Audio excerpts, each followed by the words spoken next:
Pues ¿qué tal? Muy buenos días. Es un placer también acompañarles en este foro de inteligencia artificial. Se ha hablado esta mañana ya de muchos temas, de gestión, de cómo afecta toda esta evolución y la gestión de grandes volúmenes de datos a nivel empresarial, cómo mejora el día a día de los ciudadanos.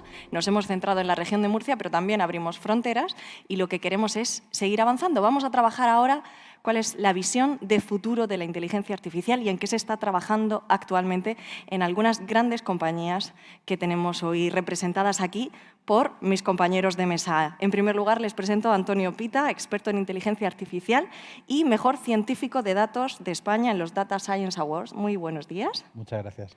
Estamos acompañados también de Fran Monzonís, que ha tenido a bien acompañarnos, viene desde Madrid. Él es el responsable de inteligencia artificial y Data Science en Capgemini España. Muy buenos días, Fran. Muy buenos días a todos. Y gracias Encantado. por venir a la región de Murcia esta mañana. Y también tenemos con nosotros a Alejandro Martínez. Muy buenos días, director de Ingeniería de M. Torres, Diseños Industriales. Muy buenos días. Estamos para hablar de presente y decimos que la inteligencia artificial es interesante que hablemos en presente continuo, porque al final está claro que forma parte hoy día ya de nuestra actualidad. En vuestras respectivas compañías, en vuestro día a día, ¿cuáles son esas herramientas de inteligencia artificial que ya se están aplicando directamente y que forman parte de nuestro día a día? Antonio.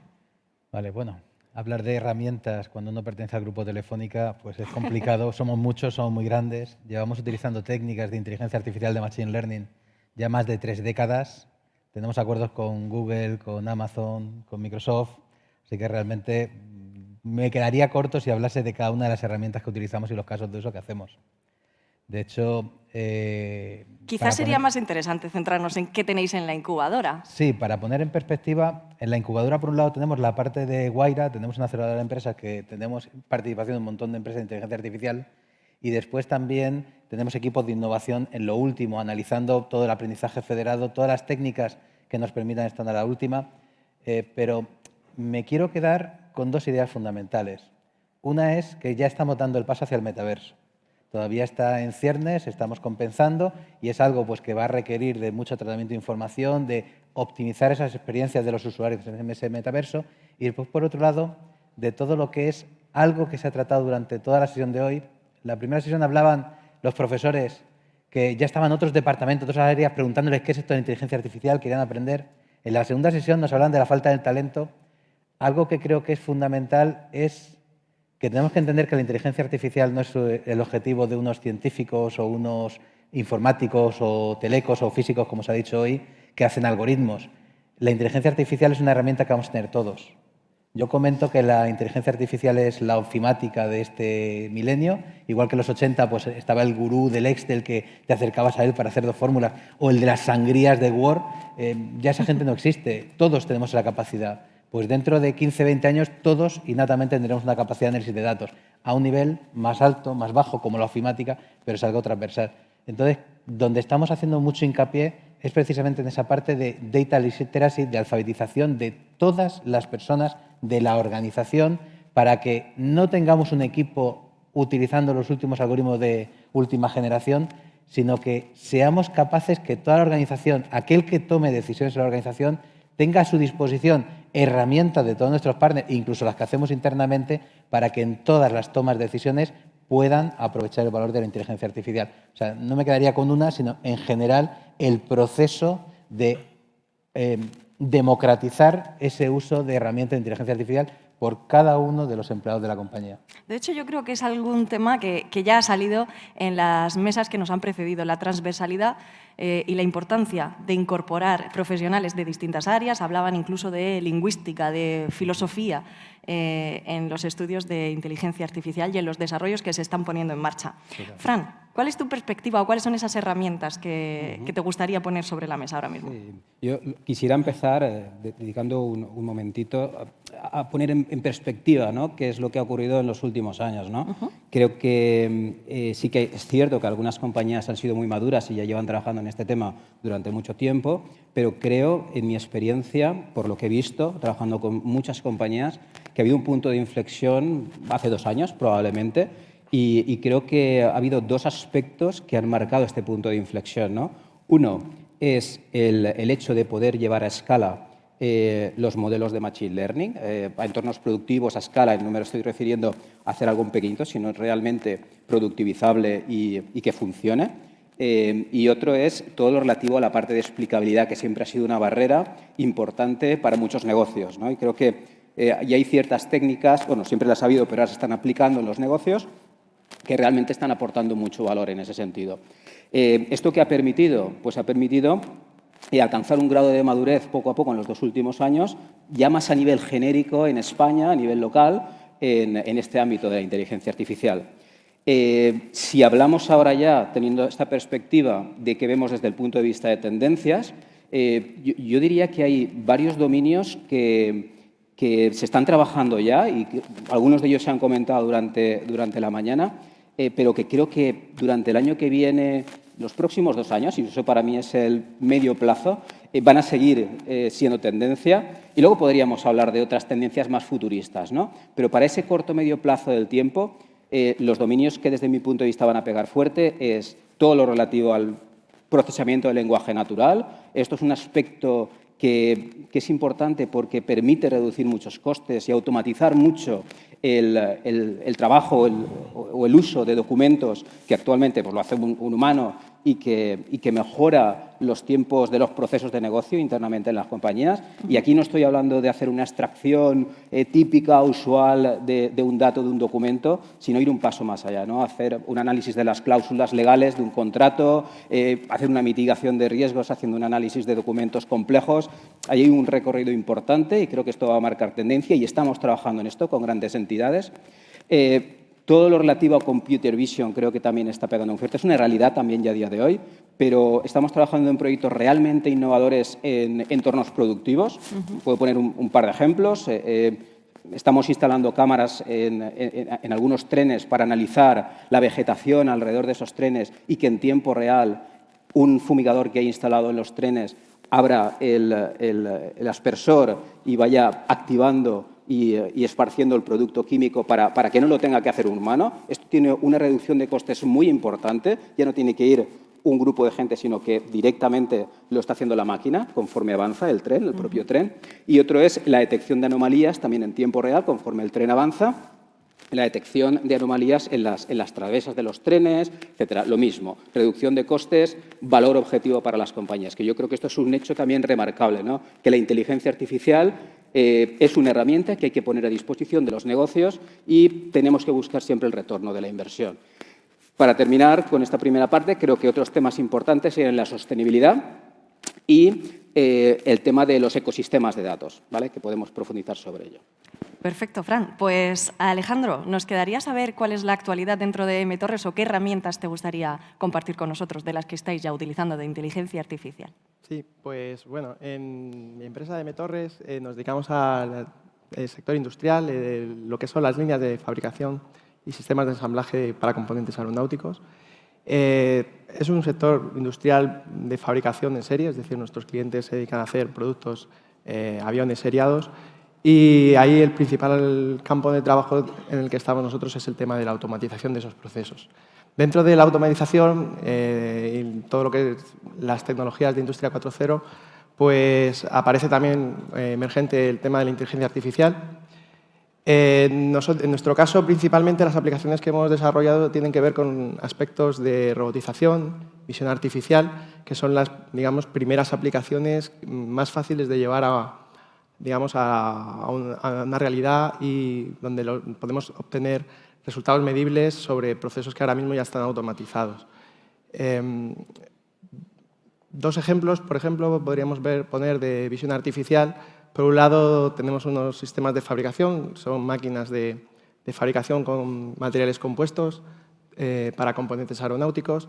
Uno de los temas donde la inteligencia artificial se ha demostrado más, bueno, las tecnologías de Machine Learning se han demostrado más exitosas son temas de predicción y clasificación. Y en el sector industrial, todo lo que es relacionado con la inspección, de clasificación de defectos, inspección, digamos, del trabajo realizado por la máquina, a la automatización de esos procesos de inspección, es un campo donde hemos aplicado técnicas de inteligencia artificial. Otro ejemplo, también muy relacionado con el tema de visión artificial, es digamos, la visión, la detección de elementos de fabricación por parte de la máquina de forma automatizada y la clasificación de estos elementos. Nos encontramos en la industria aeronáutica que hay varios procesos manuales que irrumpen, digamos, en la facilidad de automatizar procesos. Hay una variabilidad de procesos que dificultan que las máquinas pues, puedan trabajar de forma autónoma y, en ese sentido, la inteligencia artificial ayuda a disminuir esa incertidumbre clasificando escenarios, identificando escenarios que no estaban previstos. De alguna forma, cuando hacemos una línea de fabricación, intentamos que todos los procesos sean óptimos y sean repetitivos, pero nos encontramos con que hay determinados escenarios que no podemos contemplar o que no se han producido conforme a lo que estaba planificado. Ahí la inteligencia artificial ayuda a determinar de forma automática esos instantes que hasta ahora tradicionalmente requerían la participación de un operario. En el caso concreto de unas máquinas de taladrado, hablamos de que sin esta tecnología hay una intervención manual en torno al 13% de pérdida de disponibilidad en las máquinas y gracias al uso de inteligencia artificial que clasifica automáticamente estas situaciones y permite a la máquina seguir trabajando sin interrupciones, hemos bajado ese tiempo de pérdida de disponibilidad hasta el entorno de 0,6%. Entonces, estamos hablando de una reducción de horas de fabricación en cada proceso. Esto, avión tras avión, pues realmente es una mejora de costes. Son aplicaciones con resultados concretos de utilización de inteligencia artificial en procesos industriales. Sin duda se nos abren distintas líneas de conversación con todo lo que ya habéis aportado. Podríamos hablar de sostenibilidad, podríamos hablar de cambios en las líneas de procesos, que obviamente ya los has dejado ver, obviamente cambios en la profesionalización de cada uno de los habitantes y de cómo va cambiando la industria. Vamos a centrarnos en uno de los temas, por ejemplo, en la predictibilidad en la toma de decisiones, la interconexión entre las máquinas, todo este cambio que está generando la inteligencia artificial. Si estamos hablando de futuro, tenemos que plantearnos límites. ¿Dónde está el límite de la inteligencia artificial? Bien, cuando empiezo yo, ¿queréis hablar vosotros? Conversemos. Perfecto, sí, por favor. Cuando hablamos de límites, si hablamos de límites tecnológicos, pues todavía hay alguna limitación. No se puede hablar todavía de lo que se llama la superinteligencia, una inteligencia cognitiva que sea capaz de poder hacer muchas funciones a la vez. Ahora mismo estamos limitados a entrenar algoritmos, entrenar soluciones que resuelvan un problema concreto y en eso en general suelen ser mejores que las personas y de hecho los últimos avances, coincidiréis conmigo, Stable Diffusion con las imágenes, NLP, todo lo que tenemos ahora, estamos dando avances ampliamente importantes, creo que se ha colapsado un poco, pero el problema de los límites ya no son los límites tecnológicos, que todavía nos queda camino, sino los límites éticos, límites con respecto a nuestros congéneres. Hace unos años, os cuento para que os deis cuenta qué debates tenemos muchas veces, nos planteaba el Banco Central Europeo a las entidades financieras, yo estaba trabajando en entidad financiera, si estaba bien hacer una inteligencia artificial tan potente como para ser capaz de casi predecir el futuro. Como se ha dicho hoy, es imposible predecir, pero si nos vamos a un caso concreto, concesión de préstamos, ¿podemos ser capaces de conocer si alguien va a pagar o no? Pues efectivamente, con la tecnología que hay, se puede casi llegar a asegurar. Pero ¿eso no limitaría el acceso al crédito? ¿No estaríamos perpetuando diferentes patrones del pasado? Bueno, pues ese debate, que estaba a nivel Banco Central Europeo, estableciendo, y la normativa Basilea, estableciendo un poco si a lo mejor no tenemos que ser tan buenos para no ir condicionando, como han dicho en la segunda charla, el futuro con una predicción perfecta. Entonces, hay que plantearse unos límites, primero de convivencia y después también unos límites desde el punto de vista ético. ¿Podemos hacer inteligencias artificiales que sean tan buenas, que nos repliquen y que tengan también los defectos que tenemos los humanos? Que sean racistas, sexistas. Pues yo estoy convencido de que nadie, ningún desarrollador quiere hacerlo. Pero el problema es que nos encontramos que ha habido casos, muchos, en los que se ha desarrollado inteligencia artificial con muy buena fe, pero que ha resultado ser un problema ético. Tenemos el caso de TAI, la inteligencia artificial de Microsoft. Tenemos el caso de la Apple Car, cuando se dieron cuenta que el sistema de crédito era sexista. Entonces, ¿hay que ponerse límites? Sí. ¿Cuál es el problema? Que nadie quiere hacer mal por hacer mal. Entonces, lo que tenemos que poner más que límites son guidelines para ayudar, y ahí están los principios éticos de la inteligencia artificial, que en particular en Telefónica fuimos la 4ª empresa a nivel mundial en tenerlos, que nos guían para que cada vez que alguien utilice inteligencia artificial, que lo vamos a utilizar todos en nuestro bolsillo tenemos Google Maps, utilizamos inteligencia artificial casi sin darnos cuenta, seamos capaces de hacer un uso responsable, no porque seamos malvados, sino porque es una tecnología muy compleja que sin quererlo podemos ir creando problemas a nuestros congéneres. Y perpetuándolos, como Y bien has dicho. perpetuándolos. Fran, Alejandro, ¿estáis de acuerdo con estos límites éticos? Sí, bueno, por continuar con el orden, estoy de acuerdo, creo que Antonio lo ha dicho muy bien, es decir, creo que la inteligencia artificial a día de hoy resuelve problemas concretos de manera aislada, pero tener esa inteligencia artificial unida que interactúe, yo creo que es un reto de cara al futuro, ¿no? Se está trabajando en ello. Yo creo que todos vemos, ¿no?, que muy recientemente pues todo el tema de los robots humanoides en Japón, pues que empieza a tener mucha fuerza, creo que lo vamos a ver dentro de poquito. Pero creo que hay una barrera también importante que es toda la parte normativa, ¿no? También apuntaba Antonio algún tema al respecto. Creo que las directrices europeas son muy estrictas y se están marcando políticas en cuanto a la ética, pero también en cumplimiento normativo, es decir, qué se puede hacer y qué no. Y, por supuesto, todo lo que son datos de carácter personal pues tienen una importancia total.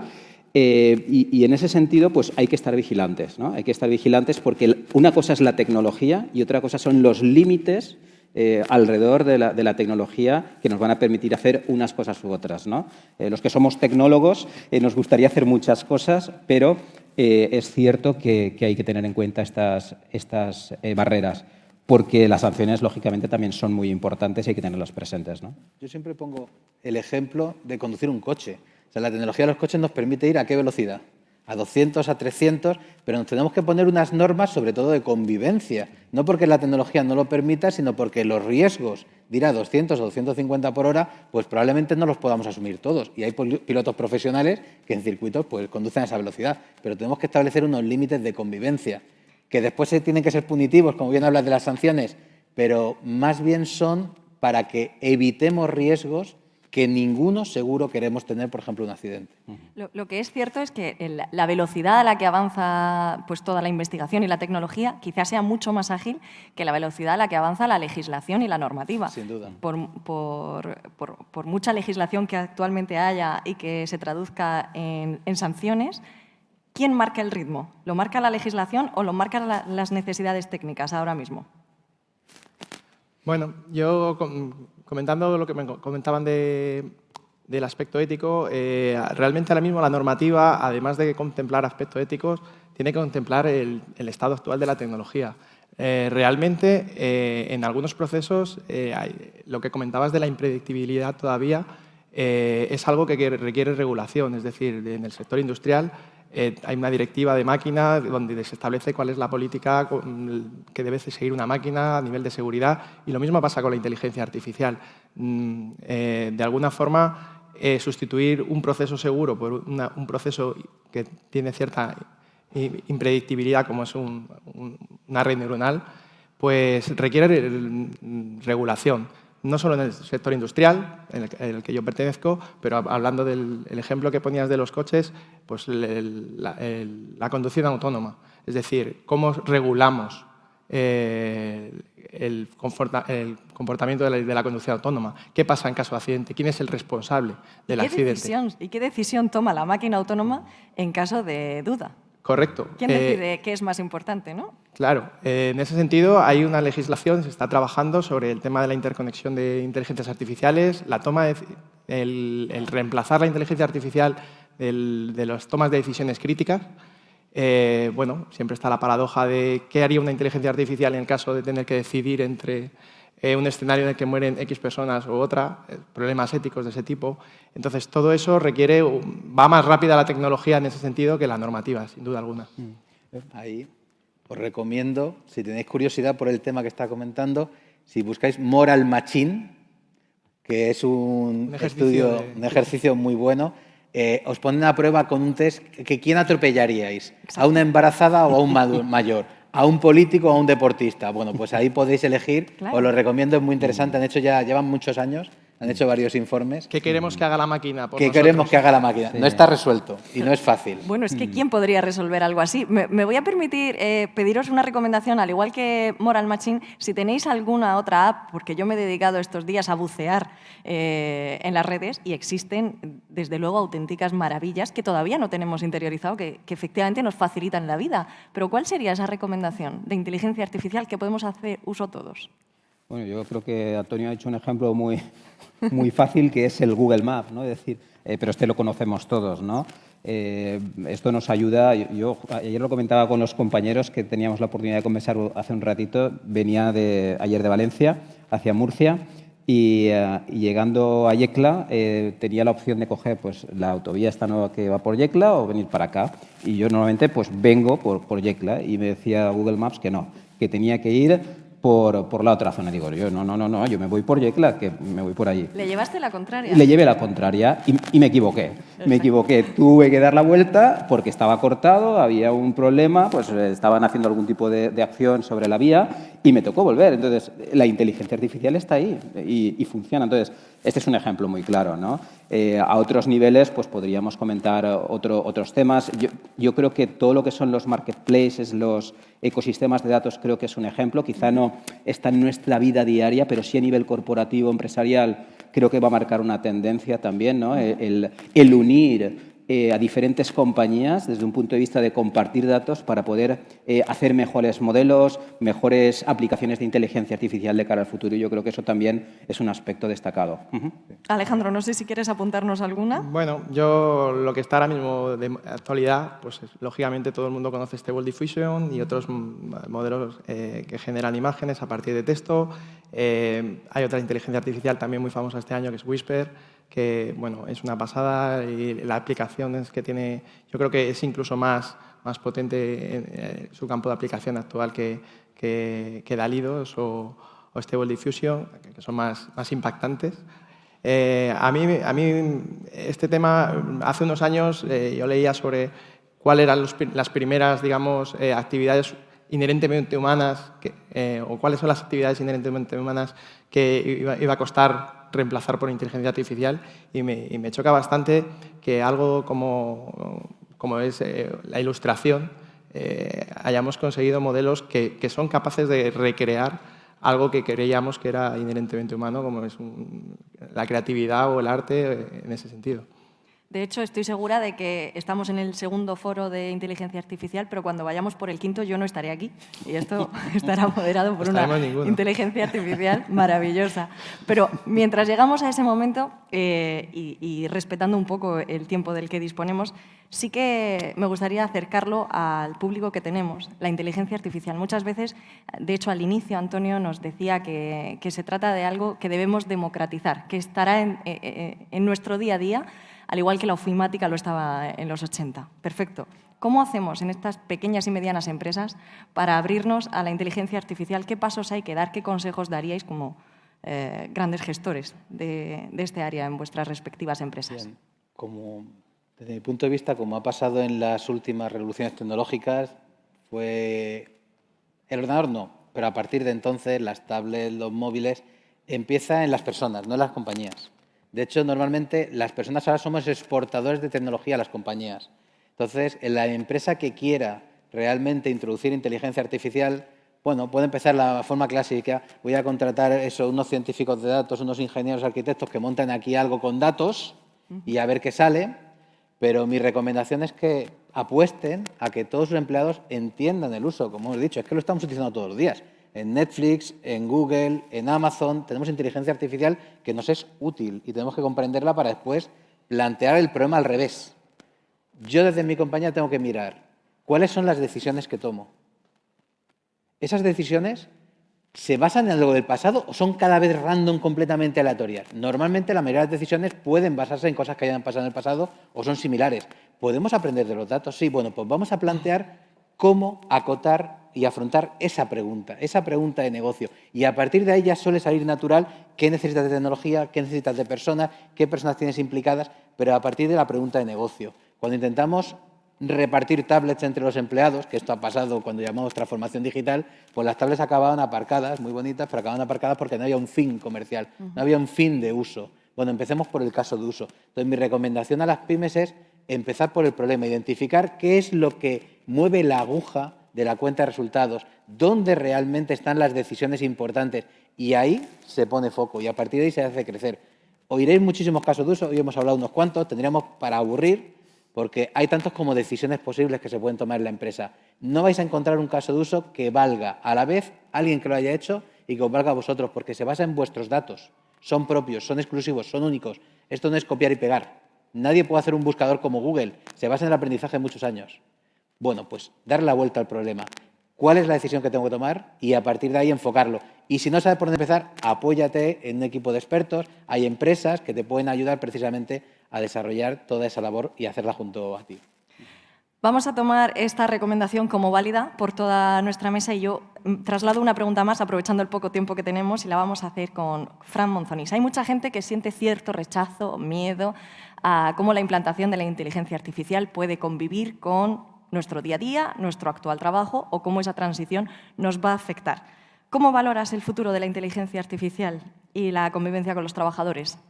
Bueno, yo diría que para los que somos tecnólogos lo valoro muy positivamente porque eso significa que va a haber mucho trabajo y creo que todos los que estamos en esta sala pues lo vamos a notar. Para el resto de personas que en un momento dado están haciendo tareas manuales y pueden verse en un momento dado también amenazadas por esta inteligencia artificial, creo que es una realidad. Aunque es cierto que típicamente, yo no estoy viendo que haya despidos en las compañías porque se incorpora la... No, lo que creo que está ocurriendo es que esas personas que hasta ahora están haciendo manualidades empiezan a hacer tareas que tienen mucho más valor para la compañía. Con lo cual, creo que está siendo positivo desde ese punto de vista. No veo tanto una amenaza, sino que se van a crear nuevos roles dentro de las compañías, se van a empezar a hacer y se están haciendo tareas de valor añadido por parte de estas personas en cada uno de los departamentos. Pero que esto ya ha pasado en la historia. Sí, efectivamente. Cuando la revolución industrial. Cuando salió el coche y estaban los carruajes, decía la gente, ¿y el conductor? Y los que alimentan a los caballos y los que limpian los excrementos por las calles, ¿qué va a pasar con ellos? Claro. Bueno, pues se irán adaptando porque surgirán precisamente nuevos trabajos relacionados. Totalmente. Y esto lo vemos en continua evolución. Y no solo la inteligencia artificial, hay muchas otras tecnologías que precisamente lo están propiciando. Y llevamos así, pues, cuando vino la informática, cuando dijeron ¿cuántos puestos de trabajo se iban a perder? Cuando llegaron los ordenadores, ¿cuánta gente en las tiendas, en las oficinas? Bueno, pues crearemos unos nuevos, iremos yendo hacia adelante con nuevos retos y sobre todo impulsando el desarrollo de la humanidad. O sea, que yo lo veo muy positivo. Ahora, hay que hacer que no dejemos a nadie atrás. Tenemos que ayudar a que todo el mundo desarrolle esas capacidades para poder utilizar la inteligencia artificial, no programarla, sino utilizarla y aprovecharla para tomar mejores decisiones y aportar mucho más. Pues cogiendo precisamente esto que dices, Antonio, ¿cómo se capacita al personal de MTorres para la utilización de la inteligencia artificial? Bueno, en Departamento de Ingeniería lo primero es con perfiles técnicos, lógicamente. Aquí se ha comentado pues, perfiles de diferentes ingenierías, informática, telecomunicaciones, electrónica y automática. Luego también perfiles más... Todos esos perfiles de ingeniería, además, con un background matemático potente, porque al final no es solamente las técnicas industriales, sino el conocimiento de cómo trabajar con datos, cómo trabajar a nivel estadístico, la significación de los datos. Lógicamente, eso también proviene del área de matemáticas, física. Y en ese sentido, nosotros trabajamos con las universidades de la región de Murcia, tanto con la Universidad Politécnica de Cartagena como con la Universidad de Murcia. Y tenemos una cátedra en la Universidad Politécnica de Cartagena y trabajamos con ellos en la identificación de los problemas que tenemos nosotros en nuestra empresa, las soluciones con los grupos de investigación. Ese, digamos, que es digamos, el campo donde nosotros buscamos reclutar esos perfiles que nos ayuden en la solución de nuestros problemas. Perfecto. Pues Alejandro Martínez, Fran Monzonís, Antonio Pita, no sé si nos dejamos algo en el tintero. Muchas cosas. Muchísimas. Las vamos a guardar para el siguiente encuentro. Muchísimas gracias a los tres por habernos acompañado esta mañana. Continuamos con la parte final de este foro de inteligencia artificial.